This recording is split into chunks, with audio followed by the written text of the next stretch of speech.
Hey guys, it's Becky with Design Bundles, and I am here today with a great beginner tutorial.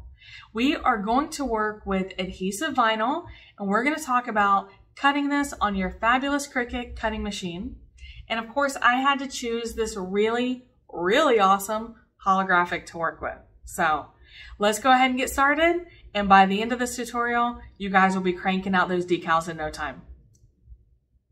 Okay, so for all beginners, especially when you're making those first cuts, I always recommend checking out the free designs on designbundles.net because, of course, they're free. And most of the time, they are pretty darn awesome. So I found one that I really like and goes with my project today. And it says, "Coffee makes mommy nicer," which, you know, is totally true in my household. So that really helps. I'm just going to click on it here. And if I scroll down a little bit, you'll see the download free now. So a little ad popping up just telling you, hey, we have this awesome mini craft bundle. Check it out. You can check it out or come back to it later. My design has downloaded here. So I can click on my file. I'm on a PC, so if you're on a Mac, this part may be a little bit different, but either way, you want to come in here and check out your file. Now, we are cutting in Cricut Design Space, so I'm going to be using this SVG document here. Now, you will also see that this is a zipped folder. What this means is that you cannot use these files yet. You need to extract them. That's okay. Windows makes it really easy. Just choose Extract All, and it will even tell you here we're going to save that to our Downloads folder. Choose Extract. Once that's completed, you can simply go to your Downloads folder, and then you'll be able to find the folder that you're looking for. There we go. This is my unzipped folder, and I will be able to now use these files in Cricut Design Space. So let's go ahead and hop over there and take a look at how we get this SVG into our software. All right, here we are. This is the Cricut Design Space canvas. You may have started in your home area. If this is where you're starting from, that's okay. Just click New Project. So here we are in our canvas again, and I'm just going to use this upload icon down here at the bottom left, and then click Upload Image. Now, when you click Upload Image, Cricut will remind you these are the file types that you can download and use in your software. So I'm simply going to choose Browse, go back to my downloads.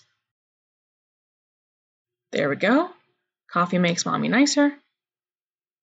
Open that bad boy up, and then choose the SVG document. Here's my image, and I can just click Save. With my image now uploaded into my software, I can just click on it and then click Insert Image. And there we go. It brings it right here for me. Now, let's talk about sizing. We want to make sure that we measure our design and size it appropriately. Now, I have already measured the tumbler that we're working with because, of course, I drink iced coffee, so tumbler is what we're going to go with. And I know that my design can be no wider than 3.5 inches wide. Now, when it's time to cut, it doesn't matter where I've placed it on here. I'm just simply going to choose Make It. And of course, I want this area to reflect the size of my vinyl, so you can select different sizes over here. I will choose the 6x6 because I am cutting on a scrap piece, and then I can just hit Continue. It is connecting to my maker. Just takes a minute. It connects Bluetooth. On my material, I'm going to choose vinyl because I am cutting regular adhesive vinyl today, and I will leave my pressure to default. Now I will walk over to my machine and be able to load and cut. So let's take a look at what that looks like. Okay, so here we are. This is the tumbler that I'm using, And I have the vinyl I've picked out, a piece of transfer tape, scissors in case you need them, a weeding tool. I really like these fine point tweezers. And of course you will need a cutting mat.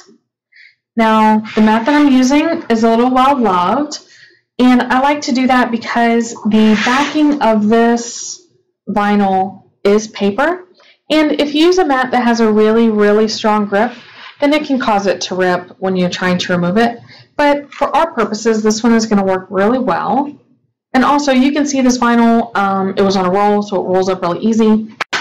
The tackiness of your mat should hold that in place for you while it cuts, so no worries about that. And I did choose this pretty holographic, and I think it's going to go really well with my tumbler. So now with my vinyl in place, just make sure that is good and stuck. I'm now going to use the two guides on my machine to load my cutting mat. I have a flashing button up here that tells me I can load my mat. And because I have already set up the design in Cricut Design Space and selected my material, it will now flash and tell me it's safe to cut.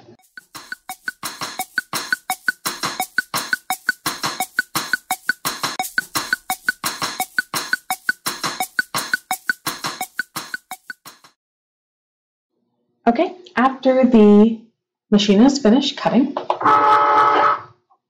I'll load my mat, and you can usually see where your cut lines are. Move my tumbler out of the way, and I can close up my machine if I'm not going to use it in the immediate future. Now, some people do this differently. I go ahead and remove my vinyl from the cutting mat. Some people like to go ahead and weed with it still on there. And if this wasn't already a scrap, what I would do is I could take my scissors and trim around my design. We'll go ahead and do that anyway. This vinyl is just too pretty to waste.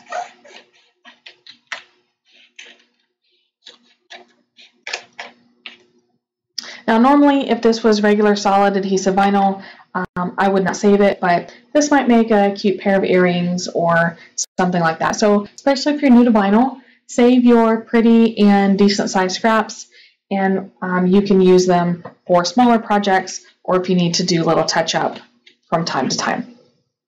Now with my fine point tweezers, what I'm going to do is I'm going to pierce the top corner, because what I want to do is be able to pull the vinyl back. Ideally, you'll do this in one fell swoop. If that doesn't happen, that's okay. I just always recommend pulling up and not back. And what this does is it helps you to keep your vinyl from touching down on itself and sticking. Now you also want to make sure that no part of your design gets left behind. And I can tell that I'm already missing my A and my I. I should have been keeping a closer eye on it, but I was not. But that's okay, because I will show you guys how we fix that.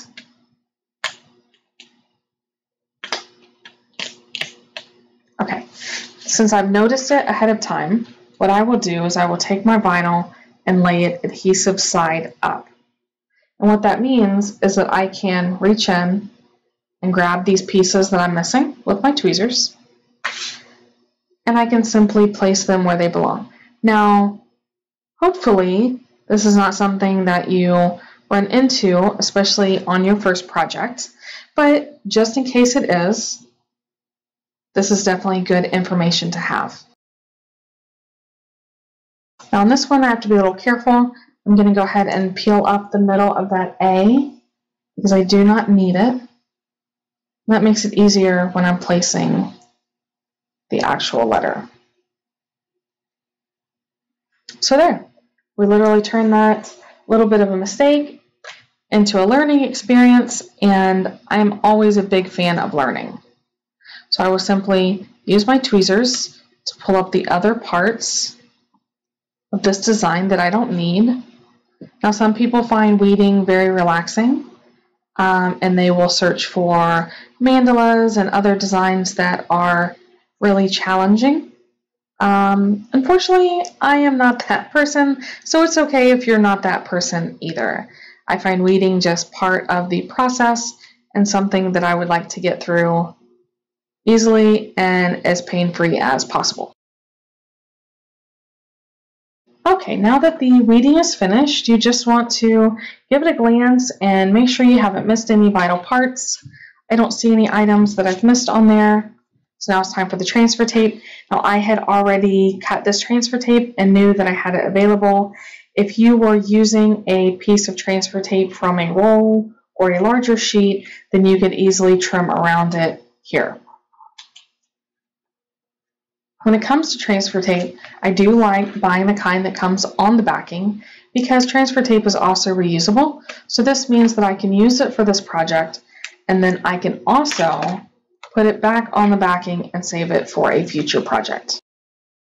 Now, when it comes to making sure your design adheres to your transfer tape, sometimes I will cheat and I will use the back end of my tweezers and just give it a little brush. Okay. You do not have to do that. That's just a personal little thing that I do. The correct and official way is to do it with a scraping tool, a squeegee. Some people use their credit card. Anything that has substance that can give you some pressure to be able to use that. Now, you can do this two ways. You will see most often people just pull it back and their vinyl comes up with the transfer tape. You can do that, or you can simply turn it over and peel from this direction.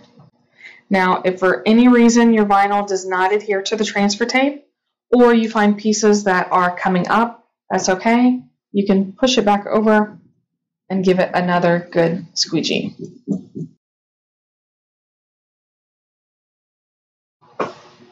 Another thing that really helps is if you will, once you get it started, fold the backing back on itself.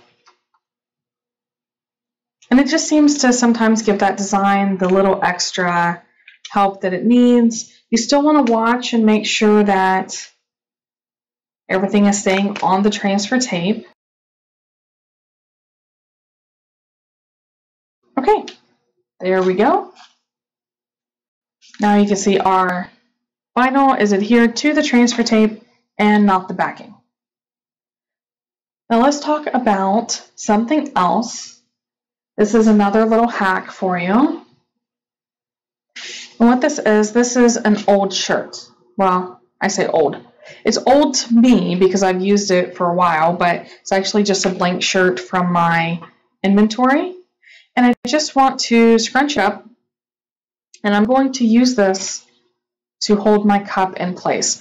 Now, it doesn't have to be a shirt. It doesn't even have to be fabric or cloth, but it helps if you have something that you can put on either side of your surface, especially if it's a rounded surface, that is going to hold it still while you apply the vinyl.